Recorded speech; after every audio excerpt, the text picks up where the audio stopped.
Assalamualaikum warahmatullahi wabarakatuh. Salam Pojok Nusantara. Sore hari ini, hari Sabtu, tanggal 25 Juli, saya berada di jembatan Batang Sumani. Yang kita prihatinkan, masyarakat sembarangan membuang sampah sehingga sampah menyangkut di jembatan. Dan ini membuat pemandangan tidak asri, butuh perhatian pemerintah daerah. Masyarakat entah dari mana membuang sampah ke sungai dan menyangkut di jembatan Batang Sumani.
Nampak sampah bergelantungan karena masyarakat membuang sampah ke sungai.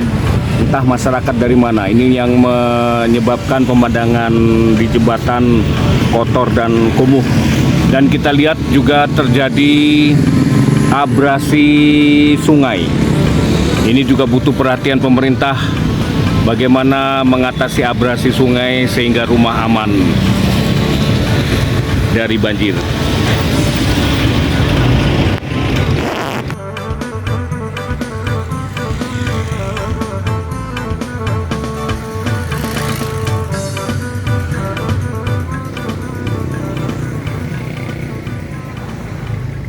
Demikian saya laporkan dari Sungai Batang, Sumani, Sumatera Barat.